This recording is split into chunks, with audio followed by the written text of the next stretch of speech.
4. Tak.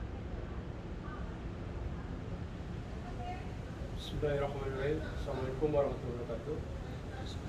Sahabat-sahabat, rekan-rekan semuanya, alhamdulillah kita hari ini akan ada beberapa diskusi bersama Ustaz Kiai Budi Mutakin yang insya Allah akan membincangkan mengenai hal-hal yang belum kita tahu jadi tahu. Semoga kita semua disehatkan selalu dengan izin Allah Subhanahu wa taala. Sore yang sore. Ustaz, gimana kabarnya? Alhamdulillah selalu kaset abadi itu penting. Makanya saya selalu menyebut ke Bapak itu Akang, karena Akang kasep. Iya, akan jangan nama apa. Benar betul kaset. Ustaz, apa sekarang hari ini yang akan kita bahas sore ini? Sore ini. Kita sudah punya bahan. Saya ingin mempertanyakan mengenai apa artinya sebenarnya ulama, kata ulama itu sendiri. Ulama, seorang ahli kimia itu ulama, seorang ahli mesin itu ulama, seorang yang memiliki ilmu. Tapi lebih spesifik lagi kalau urusan agama, ulama itu mereka yang mendalami al-Islam, yang apa ya, betul-betul tafaqquh fid din, memahami al-Islam dan memiliki mental khasyat Allah, takut kepada Allah. Jadi kalau yang misalkan ahli ilmu fisika, biologi itu bisa dikatakan ulama juga.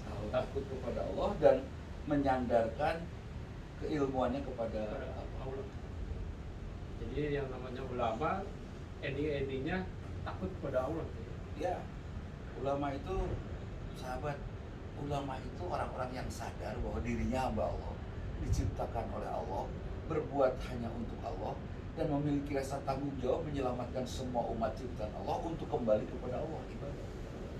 Terus banyak orang-orang yang nggak tahu notabene-nya kadang menyebutnya itu ulama. Di buku-bukunya juga disebut ulama. Ulama itu tidak ada yang melantik. Tidak ada yang melantik. Tapi kalau sudah orang menjilat, misalnya saya ustadz ya, saya bukan mubalik, saya bukan ulama loh. Catat, saya bukan ulama. Saya hanya orang mendalami agama kemudian berusaha menyampaikannya, dan saya tidak berani mengeluarkan fatwa.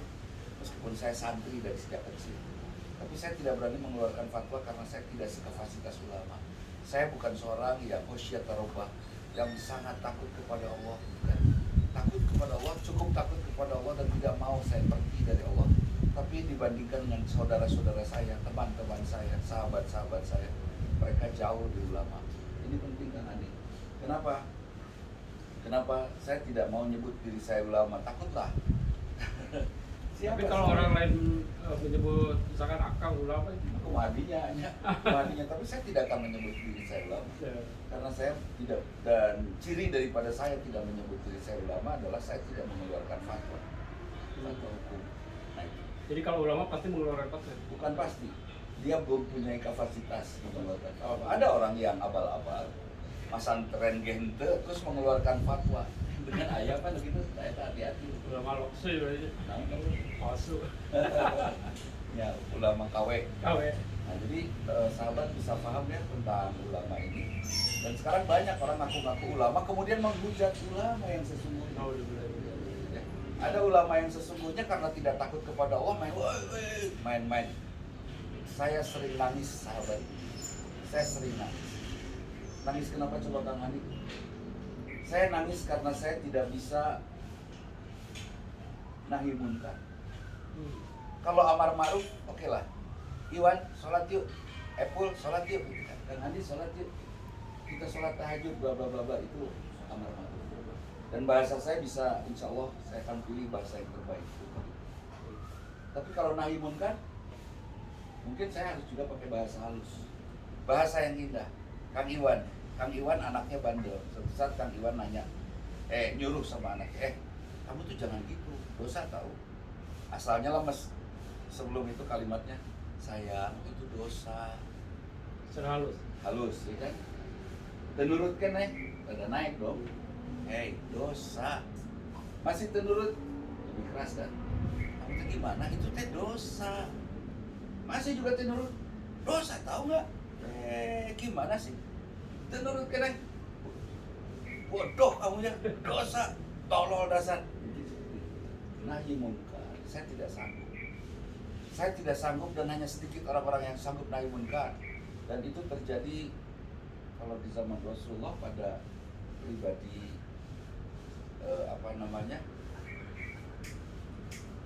pribadi Rasul dan pribadi umat beliau. Adanya pada pribadi umat. Nah jadi sekarang ada nggak orang yang nahi munkar? Oh ada, Banyak. ada, nggak banyak. Ada. Dan itu dibenci. Sangat tidak disukai orang yang nahi munkar. Siapa yang tidak suka kepada orang yang nahi munkar? Oh, jangan pergi ke pelacuran. Yang tersinggung kan orang yang biasa pergi ke sana dan seperti itu. Jadi ulama itu ada kelengkapan. Dia mampu amar ma'ruf dan mampu nahi munkar. Dan satu hal, ulama ketika melihat orang lain salah, ketika dia melihat orang lain salah, dia tidak menggempurnya dengan langsung mengajukannya ke pengadilan. Tolong Pak Hakim, tolong Pak Jaksa, tolong Pak Polisi, saya laporkan ini Andi ngaco nih, provokatif dengan nahi munkarnya misalnya. Kalau saya ngaku ulama kemudian saya mengadukan ulama, Pak Ustadz Andi misalnya ya, sebagai ulama, maka di sisi Allah keulamaan saya hilang. Kenapa hilang? Karena nggak bisa lah ulama. Ulama itu kalaupun menyalahkan orang, niatnya memperbaiki. Terus ciri-ciri ulama yang sebenarnya gimana tuh? Ya, Ciri-ciri ulama yang itu tafaqquh fiddin, mendalami agama. Nah sekarang kalau saya mengadukan Pak Andi ke polisi karena provokatif misalnya, lihat dulu kitab-kitab saya ada nggak? Saya baca apa? Dan Andi tahu di rumah saya ada apa? Mungkin nggak ada ya, kitab sedikit sekali. Artinya saya nggak pantas disebut ulama dan macan lagi saya ditikum. Macanya sedikit sama. Tapi ucapan Bapak Ucapan mah harus dipegang itu, Pak. ahli puisi juga bisa, ahli sastra juga bisa ucapan. Bukan saya. Nah, terus yang mengadukan ke polisi itu tanya kitab-kitab dia baca apa aja. Kalau dia sempurna membacanya, saya yakin tidak akan mengadukan sahabatnya sesama ulama ke keamanan. Gak akan. Kalau mengadukan itu bukan ulama. Terus untuk kejadian sekarang ini Ustaz, gimana? Seperti apa? Para ulama-ulama ada yang sering provokasi gitu. Itu gimana? Ulama dianggap provokator. Selembut apapun omongan ulama mubalik, pasti dianggap provokator. Kalau tidak enak, terdengar oleh yang tersinggung. Dan siapa yang merasa tidak enak, yang tersinggung, yang tidak tersinggung, ya. Atau yang merasa kalau omongan itu didengar oleh banyak orang, ditaati oleh banyak orang, usaha saya rugi. Misalnya gitu ya. Atau saya sedang mau beli rumah itu tuh, rumah di depan itu saya beli. Dan orang tahu bahwa saya Yahudi yang jahat. Kemudian ada ustadz di RT ini yang bicara, pokoknya jangan menjual rumah kepada orang-orang seperti ini. Fatwa hukum jelas, dasar hukum. Kira-kira saya tersinggung nggak yang pengen beli rumah itu? Tersinggung, marah nggak? Apa yang akan saya lakukan? Tangkap si ustadz. Kan gitu. Itu sudah logis. Kebencian karena orang-orang tertentu Ya kepentingan, ujungnya kepentingan sak perut. Dan satu hal yang harus kita kenali, Kang Andi.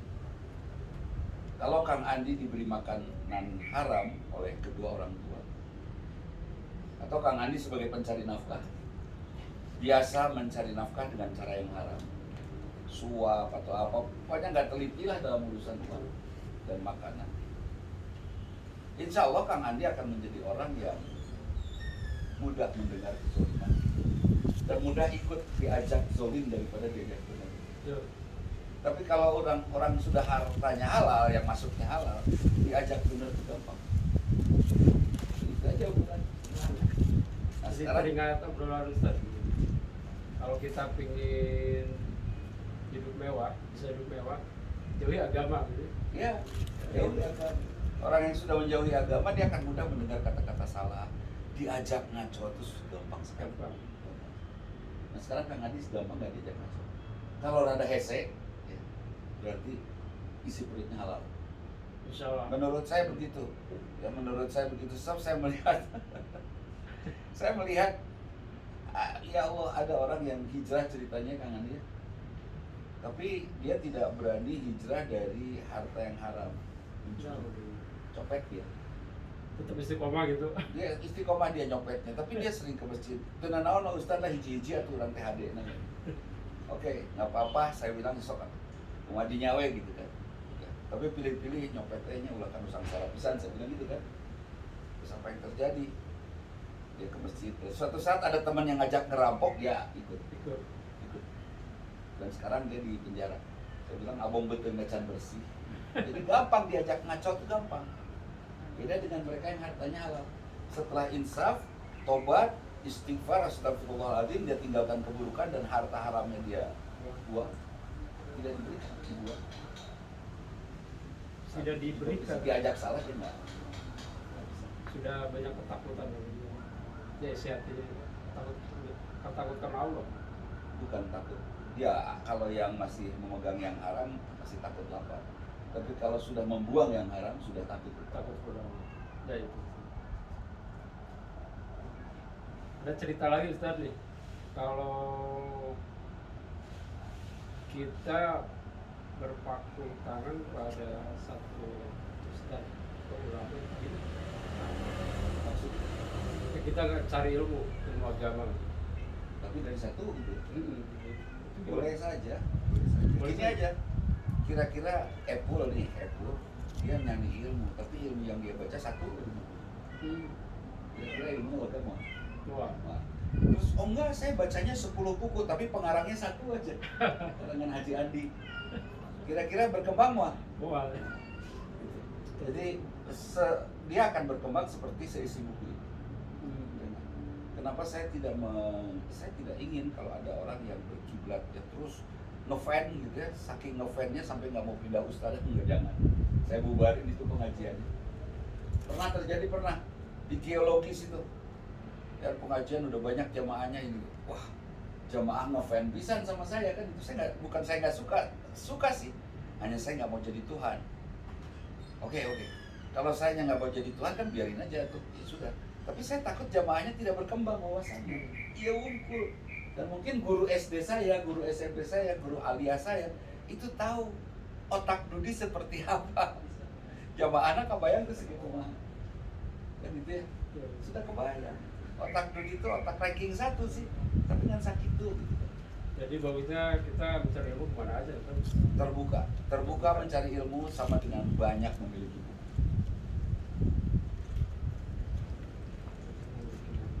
Terus kalau banyak sekarang kejadian ini nih, untuk kajian-kajian sekarang kan semacam kajian-kajian live di YouTube terjadi. Ya, saat ini COVID ini. Itu dia makanya saya berjuang sahabat. Terus sekarang banyak dengan lihat YouTube atau melalui Zoom, gimana tuh? Bagus. Ya pokoknya manfaatkanlah teknologi semuanya ya.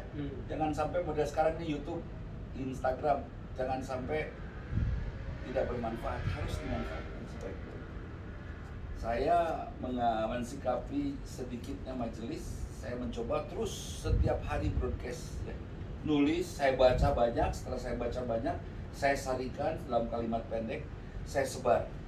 Dengan tujuan mudah-mudahan orang yang tidak sempat berangkat ke masjid, atau orang yang takut pergi ke masjid, atau orang yang paranoid dengan penyakit, dia masih bisa menyimak agama. Paling tidak. Mudah-mudahan lah. Banyak cara nulisnya maut di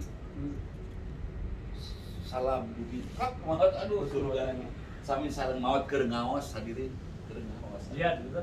kucing Jihad juga. Terus husnul khotimah. Dan orang yang membaca broadcast siapa sajalah ya, kalau membaca broadcast dari saya, teliti dulu bener enggaknya, jangan main amin aja ya, jangan main setuju saja, bener tuh. Baca. Ketika baca broadcast, dibaca broadcast. Ketika mendengar di Instagram, ya di IGTV atau di YouTube ceramah saya atau ceramah siapapun, Adi Hidayat yang saya hormati, Abdullah Gimnastiar yang saya hormati, Abdul Somad yang saya hormati, siapa lagi? Ceng Idris yang saya hormati, Mas Bet yang saya hormati, semua Ketika semua itu saya dengar satu-satu saya baca, kemudian saya meninggal dalam keadaan mendengar itu, kemana saya pulang? Husnul khotimah.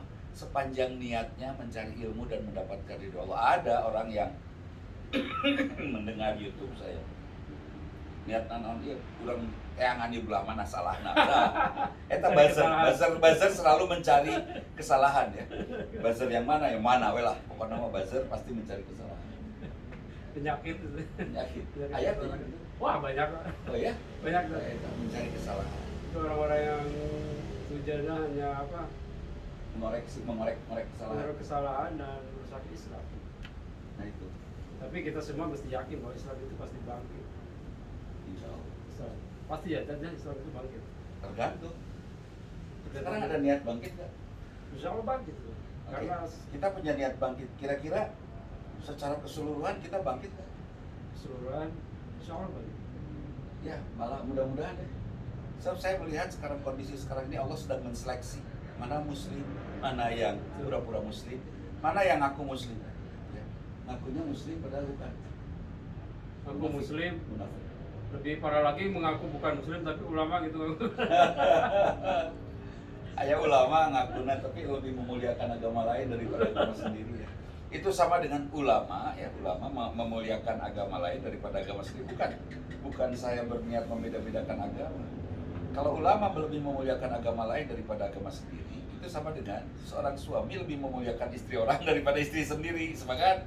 Sarwala. Ya. Suami memuliakan istri orang daripada istri sendiri. Ulama memuliakan agama orang daripada agama sendiri, sama tuh. Ya, kita kan bisa cemburu. Istri kita tidak dihormati sementara istri orang lain dihormati. Kira-kira kita digaplok ke sama istri pun? Gaplok. Ulama itu sendiri kan gitu, pewaris Dia pewaris Nabi gini. Nabi ya. Bapak saya punya tanah 1 hektar. Saya kebagian warisannya 300 meter. Saya rawat.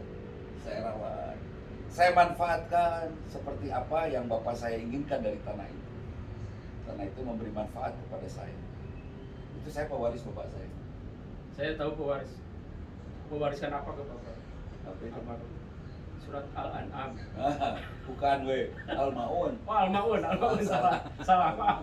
Al-Maun. Jadi ketika Rasulullah wafat, para ulama yang ahli warisnya itu, yang disebut ahli warisnya itu siapa? Yang mempelajari semua yang sudah didapat oleh Rasulullah dari Jibril, dari Allah melalui Jibril. Itu dipelajari lagi oleh ulama secara khusus, tafakuh fiddin. Tidak peduli tidak ada orang yang memberi makan, tidak peduli meninggal dalam keadaan lapar karena mendalami al-Islam. Yang penting mendalami Islam saja, dia tidak peduli tidak makan. Kenapa? Karena dia khasyat tarubah, karena dia takut kepada Allah. Dia takut Allah marah.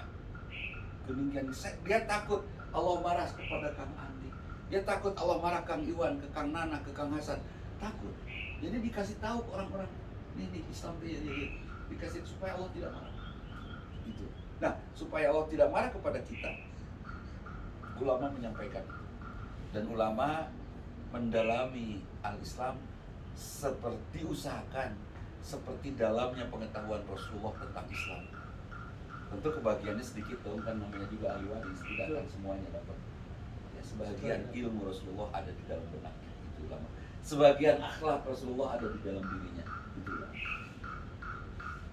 Ahli waris Nabi, warasatul anbiya. Ya, ulama itu jadi pewaris Nabi ya. Tuh. Terus gini, kalau apakah ada ciri-ciri tertentu untuk ulama? Ataukah orang itu mengakui diri ulama, atau dia tidak kelihatan di umum, tapi hanya orang lain yang tahu itu, atau gimana? Dia tidak merasa dirinya ulama. Kecuali ada majelis yang mengumpulkan dia di majelis ulama. Majelis yang itu sendiri mengatakan dirinya ulama, oke lah. Meskipun ulama sejati, meskipun ngumpulnya di majelis ulama, dia tidak akan mengaku saya bukan ulama. Ketua majelis ulamanya sendiri tidak akan mengakui dirinya ulama. Saya hanya mendalami agama. Semuanya merendah. Bahkan ketika mendalami Islam, itu kan bakso lewat juga tidak peduli lah bakso itu kan. Soal digeruan, gitu. Nah, jadi ulama itu tidak disebut oleh dirinya, juga tidak disebut oleh orang lain. Allah saja yang menggerakkan, tiba-tiba aja orang-orang menyebut dirinya ulama. Jadi tukang bakso teh cicing deh dirinya. Bang, maju Bang. Seperti itu. Terus ada majelis ulama itu gimana? Itu ya, majelis ulama itu rasa khawatir. Kan gini ya, awal berdirinya majelis ulama. Dulu umat Islam terus saja dituduh sebagai perusak NKRI. Dituduh teroris, dituduh DI, NII, TI, apalagi lah. Pokoknya ingin merebut Indonesia jadi negara Islam. Akhirnya kita sulit untuk untuk berbuat, untuk berdakwah. Terus aja dicurigai. Terhalang. Dibentuklah tahun 75 apa? Majelis kumpulan ulama-ulama untuk menasehati pemerintah. Karena ulamanya banyak, akhirnya pemerintahnya mau mendengarkan gitu ya. Pemerintahnya mau mendengar. Nah, alhamdulillah terus sampai Bihamka, sampai Pak Suki Bujal, sampai bapak saya, sampai kemarin Pak Amin, Ma'ruf Amin. Dan mudah-mudahan ulama tidak terkontaminasi oleh kepentingan rezim. Saya khawatir, kemarin itu ada sebutan Pak Presiden bicara, insya Allah katanya majelis ulama akan menghalalkan vaksin. Kan belum diteliti, kan gitu ya. Kalau haram haram, halal halal kan gitu. Kalau di majelis ulamanya nanti sudah betul-betul ulama husyaturobah takutnya oleh Allah, saya yakin vaksin halal akan dikatakan halal, vaksin haram akan dikatakan haram. Itu semua ada di ulama gitu. Ya, jadi ulama cukup memegang perang. Ingat, ulama itu bukan panglima perang, bukan panglima perang. Tapi haram buat ulama membiarkan kezaliman. Penyelamat sebenarnya kalau ulama itu. Ulama lebih kepada menyelamatkan umat dari siksa Allah. Itu lebih banyak kehati-hatian. Jadi Kang Andi, kalau boleh saya simpulkan, ini kita panggil saja karena hari sudah malam. Itu kurang lebih jam 11 ya. Karena sudah malam, mudah-mudahan manfaatnya. Kalau saya simpulkan sahabat, ulama itu yang takut kepada Allah. Kalau saya takut kepada Allah tapi saya masih menghujat Kang Andi ulama yang lain, apalagi melaporkan Kang Andi ke polisi. Karena Kang Andi sebagai ulama beda dengan saya ulamanya gitu kan. Karena kepentingan saya terganggu oleh Kang Andi misalnya, maka secara sendirinya di hadapan Allah rusaklah keulamaan. Dan yang seperti itu tidak boleh didengar fatwanya, dan yang seperti itu tidak boleh ditanyai fatwanya, yang seperti itu tidak boleh lagi disebut ulama. Satu dan kedua, ulama itu kalau sudah mendekati umaroh, kalau ada ulama mendekati pemerintah, ya, pemerintah kelurahan, desa, pemerintah kecamatan, mana saja, termasuk pusat, maka dia disebut yusuf, dia disebut mencuri kesempatan untuk menjilat kepada penguasa daerah, misalnya kelurahan, desa, RT, RW. Ulama palsu dan itu. Ya. Ulama palsu. Itu palsu, ulama buruk. Nah, itu disebut pencuri. Jadi ulama itu harus ada jarak dengan ulama, tidak boleh dekat. Nah, kemudian bagaimana dengan ulama-ulama yang dimanfaatkan umara, mudah-mudahan bermanfaat saja. Mudah-mudahan bermanfaat, mudah-mudahan membuat para umara kita ini mendapatkan hidayah karena kedekatannya dengan ulama. Tidak ada, mudah-mudahan tidak ada seorang pun ulama yang dekat dengan umara yang memiliki niat untuk memperkaya dunianya. Ingat ya, kalau ada, saya ingatkan, sebentar lagi tidak lama lagi kita meninggal. Ya, dengan seperti itu, kemudian dia disebut ahli waris Nabi ya, karena dia mendalami apa yang didalami oleh Rasulullah SAW di dalam masalah-masalah agama. Wahyu dari Jibril di dalamnya oleh Rasul disebarkan. Nah sekarang saya lihat Quran, saya lihat hadis, saya dalami, saya sebarkan. Itu saya berharap pengen jadi ulama. Amin. Tapi sampai hari ini saya belum bisa memastikan diri saya ulama karena rasa takut saya kepada Allah tidak setakut saudara-saudara kita. Saya percepatan aja. Dipercepat insya Allah. Tapi saya lihat Adi Hidayat yang begitu muda jagoannya. Saya melihat Ustaz Bahtiar Nasir yang luar biasa. Saya lihat Habib Rizik Syihab yang luar biasa. Saya lihat Ustaz Syekh Rahmat Baikuni yang Masya Allah. Adi Hidayat, Abdullah Gimnastiar, Masya Allah. Akhirnya saya mengatakan mereka semua guru saya. Ulama. Mereka semua guru saya. Mereka ulama. Saya belajar semua dari mereka. Semua rekaman mereka saya lihat. Saya simak. Tulisan mereka saya baca. Dan mudah-mudahan menjadi akhlak saya. Amin. Kalaupun saya tidak menjadi ulama, saya berharap saya berada di belakang ulama pada saat saya jalan Amin. menuju itu kan. Gimana closing dengan dia? Terima kasih perasaan untuk semuanya, Pak Ustaz. Semoga kita semua selalu mengikuti ucapan-ucapan para ulama, karena ulama itu penerus Nabi. Jadi jangan salah pilih ulama-ulama mana yang sesungguhnya tetap kita untuk lebih belajar dan yang lebih tahu ilmunya itu pasti ulama. Dan jangan dulu curiga, oh ini mah bukan ulama, jangan. Ikut aja dulu, nanti Ikut juga aja. ketahuan kok di jalan mana ulama mana bukan. Gitu. Nanti dipertemukan. Ya, oleh Allah juga nanti oleh Allah Dibukakan itu nanti ketemu sama siapa itu sepakat itu.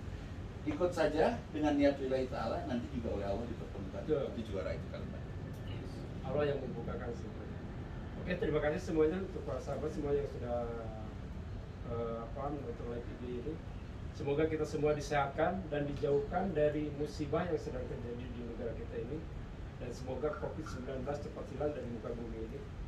Sehat kita Dan semua. mudah-mudahan virusnya cepat pulang ke negerinya. Amin. Kemana? Kecepatan kemana aja, negerinya asalnya dari mana. Dan sekarang gitu aja Ustaz. Assalamualaikum warahmatullahi wabarakatuh. Waalaikumsalam.